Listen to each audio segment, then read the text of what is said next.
আমরা একটা কথা কিন্তু একটা কথা যেটা সিবিআই এর আইও ইনভেস্টিগেটিং অফিসার যিনি এই অভয়ার খুন এবং ধর্ষণ মামলার সঙ্গে আছেন তার কথাই কিন্তু আমরা এক কথায় হতাশ হয়েছি। কারণ উনার বক্তব্যটা যেন অনেক কোল্ড, যে আমরা তো করছি। আমরা যখন বললাম, আমরা একটু আগে যে দেখা করলাম ইনভেস্টিগেটিং অফিসারের সঙ্গে, উনি একজন ম্যাডাম মহিলা, তিনি দেখলাম অত্যন্ত যেন শান্তভাবে কোল্ডলি বলছেন যে হ্যাঁ সময় তো লাগবে।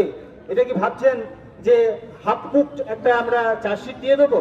অথচ দেখুন আমরা এর আগে যতবার সিবিআই এর কাছে এসেছি তখন তারা বলেছেন যে সবে 1 মাস হয়েছে, সবে 2 মাস হয়েছে, এখনো অনেক দিন বাকি আছে, আপনারা ধৈর্য ধরুন না, 3 মাসের মধ্যে ঠিক আমরা চার্জশিট দিয়ে দেব। আজকে যখন 3 মাস হয়ে গেল, যখন সন্দীপ ঘোষ এবং অভিজিৎ মণ্ডলকে জামিন দিয়ে দেওয়া হলো, উনি যখন আইনের কথা বোঝানোর চেষ্টা করছেন যে জামিন দিয়ে দেওয়া মানে তাকে অভিযোগ থেকে ছেড়ে দেওয়া নয়, এটা একটা বাচ্চা শিশুও জানে, কিন্তু উনি নতুন কোনো কথা বলেননি। আমরা এই কথাও বলতে চেয়েছি, তাহলে কি আপনাদের উপর এমন কোনো কিছু চাপ আসছে? সাধারণ মানুষ কিন্তু সিবিআই এর উপর ভরসা রাখতে পারছে না।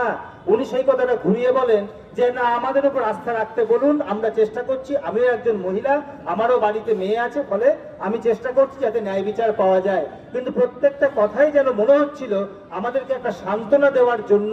আমরা শেষ অবধি যেটা ডক্টর সজল বিশ্বাস বললেন, দেবাশিস বললেন, আমরা কিন্তু বলেছি আমরা আবারও আসবো। আমরা একটা ডেড লাইন চেয়েছিলাম যে কবের মধ্যে সাপ্লিমেন্টারি চার্জশিটটা দেবেন, সেটাও কিন্তু কিছু বলতে পারেননি। এখান থেকেই বোঝা যাচ্ছে যে কোনো না কোনো ভাবে সিবিআই এই সত্যটাকে বার হতে দিচ্ছে না।